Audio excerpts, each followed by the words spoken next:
My brother went missing 10 years ago. Today I saw him on national television. My brother went missing when I was 9 years old, and his friend was found dead in our living room. I was questioned, as was my father, but the nature of Dan's death and the lack of evidence made the case unsolvable, so it went cold. But with my newfound evidence, I'm convinced my brother is still out there and alive. One weekend, when Dad was working and Mom had driven off to run errands, I was playing video games in my room when Ryan began yelling from downstairs. "Mike, get down here. Check this out," he called up from the living room. I heard the din of scattered applause from the TV. I shuffled out of my room and peered down at Ryan, who flashed me his trademark smile. I looked past my grinning brother to the TV, to an image that looked warped and shifted. On screen, there was a panel of sitting people whose faces looked somehow wrong. They had all the normal features, eyes, noses, and mouths, but they looked strangely shaped and sized, like each was in the wrong place, or perhaps the wrong shape. They looked deformed and almost fake, and it was pretty creepy. "What the heck is it?" I asked. "Just come down here, check this out," Ryan called, and sat cross-legged in front of the glowing screen. I was curious, and had nothing better to do. I shuffled my small feet down the carpeted stairs and stood next to Ryan, watching the strange people on screen. "This is not a real station," Ryan stated emphatically. "Look!" His finger pointed to the corner of the screen. The station read 23.3, which was a station in between stations. He then pointed to the dial. Our TV was one of the old-fashioned dial sets. The knob was resting between stops. "And this show is effing weird." 7 individuals with strange-looking faces all conversed in whispers between themselves. A shiny-faced, bald man who appeared to be the host paced back and forth in front of a large square of black glass. After some deliberation, the seated individuals on the panel held up large cards with numbers from left to right. I had no idea what those numbers could possibly mean, but I began to feel nervous watching. The people with pinched and strange features creeped me out more than anything. It was like they had all received severely botched plastic surgeries, warping them so far out of normal proportion that they all looked terrifying. "What is this?" I asked Ryan, who shushed me. "I don't know. Stop talking," he snapped. The camera switched to show a close-up of the standing man, the presumed host. My skin crawled immediately once his close-up filled the screen. Ryan gasped and then said, "Shoot," under his breath. Shoot was right. The man was bald, and the close-up revealed that the skin on his grisly face was made up almost entirely of scar tissue. Shiny pink skin was pulled tight around the contours of his skull. It was reminiscent of a burn victim who's had his damaged skin grafted, but in a way that didn't make any logical sense. His teeth were pristine, sparkling white, but his lips were jagged, blended at the seam that was uneven, as if they'd been split and patched together by unskilled surgeons. It was like some horrifically butchered cosmetic surgery had been performed on him for the sole purpose of making him look more disturbing. The host peered into the camera with small, black eyes beneath folded creases of misshapen lids. My neck hairs raised as he moved his head slightly, as if he'd become aware of something.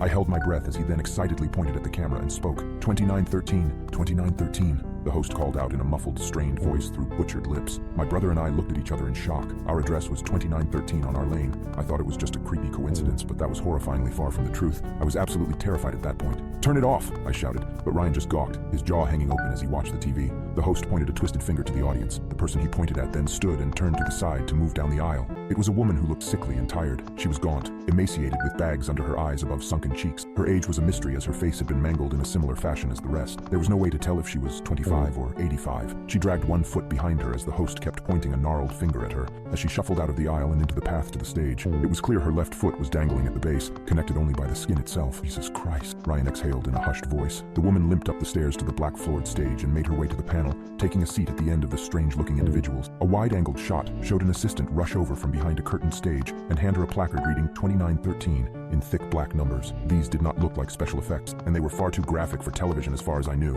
"Turn it off!" I shouted to Ryan, but he seemed mesmerized by the bizarre television show. The camera then showed a close-up of the woman holding the sign, and my heart pounded in my chest. It wasn't a woman. It was a mutilated girl, much younger but cosmetically butchered just like the rest. Her face was scarred in lines under the eyes and cheeks, making her appear older. She looked very familiar, however. It took me a while to figure out where I recognized that nose speckled with that particular pattern of freckles. I made the connection as my stomach sank into the floor. It was Amber Darton, the girl who'd been all over the news after having gone missing, presumed abducted from her yard last year. I'd seen her face so many times, in the papers, post office wall, and even milk cartons. There was no mistaking it. It was impossible to ignore. Her face had been terribly altered in what appeared to be an attempt to conceal her identity. "Ryan, that's Amber Darton," I whimpered. I couldn't stand it anymore. "Ryan, call the police. You're right. What the F?" Ryan stood up, stumbled back, and raced to the cordless kitchen phone. He picked it up and dialed, but just seconds later, the image on screen warped back into wavy bands of a scrambled station before clicking to channel 23, where a baseball game was being aired. "No!" I shouted, and I approached the old TV set, hitting the side to try and restore the image. I fiddled with the knob, trying to balance it between stations, but it wouldn't stick or find that hidden station,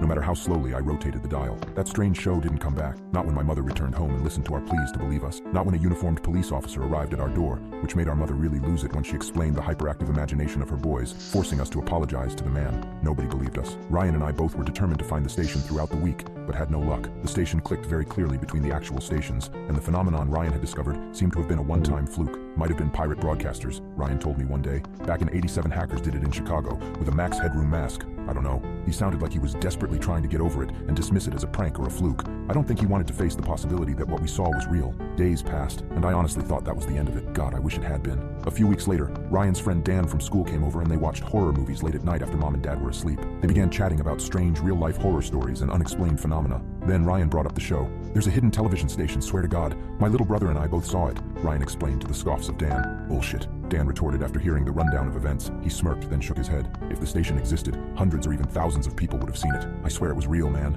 Ryan walked up to the TV and began fiddling with the station knob. We'd done this a dozen times since the incident, and of course there was never any signal again. Dan was chuckling as he drew a cigarette from a pack in his jacket pocket and headed to the door to go out for a smoke. But then it happened. There was a pop of static, a crackle as the image flickered, and then wavy bands of color streaked down the screen. Dan stopped mid-step, the unlit cigarette dangling from his lip. "Holy shoot, this is it!" Ryan yelled out in a hushed tone to avoid waking our parents. I felt my guts squirm at the sight of it. It was something dangerous, something too dark to explore. Ryan and his tough guy friend Dan were the type to chase thrills, though. I watched from the top of the stairs as those sickening faces appeared once again on the screen. The panel of disfigured individuals, and that shiny-skinned host with beady eyes and perfect teeth beneath the ravaged flesh of his face. "What the actual F?" Dan trailed off, and he came back into the living room to watch the horrible show. "This is effing crazy." I watched for a few seconds as the panel of individuals raised placards with numbers. The host faced the screen once more in a grotesque close-up. I twinged with a shiver at seeing that terrible, butchered face staring intently into the camera, squinting malformed lids over shiny black eyes. 2913, 2913, quick!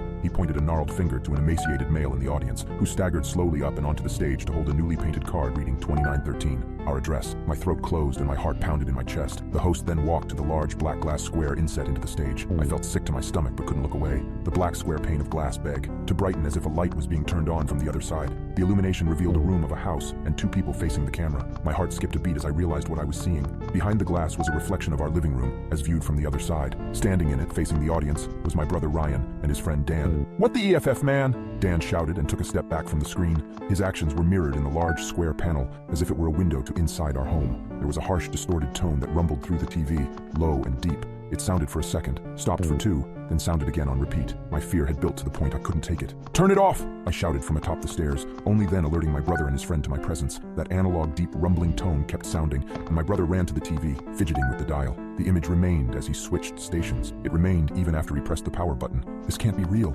Ryan said. He yanked out the plug of the television and the screen finally went black with a crackle. But then the tone sounded again, distorted and deep, rumbling loud enough to tremble the upstairs floor beneath the carpet. There was a sharp bang, followed by the cracking of wood. Ryan screamed a shrill scream, facing the out-of-view front door of our home. I ran into my room and slammed my door shut, locking it with shaking fingers. There was a horrible series of snaps and crunches, followed by the most horrible, shrill scream I've ever heard. Everything after was a blur. I remember my parents' voices, confused by the sounds that awoke them. My mother's scream, frantic yelling. My parents checking if I was okay. Sirens, police, ambulances. Everyone was asking if I knew where Ryan was. I did not. Dan was found splayed on the carpet. His wrist, ankles, and neck had been severed clean through, though the skin remained unscathed. It was as if they'd been severed from within his body. His official cause of death was listed as internal hemorrhaging, though how he got his injuries was a complete mystery, and that was the end of it, or so I thought. I grew up into a scarred adult with some issues due to the trauma. I've been to therapy sessions through my teenage years and into my adult life. I was convinced there must have been some crazy trick, or perhaps my mind had envisioned what it most feared on that screen.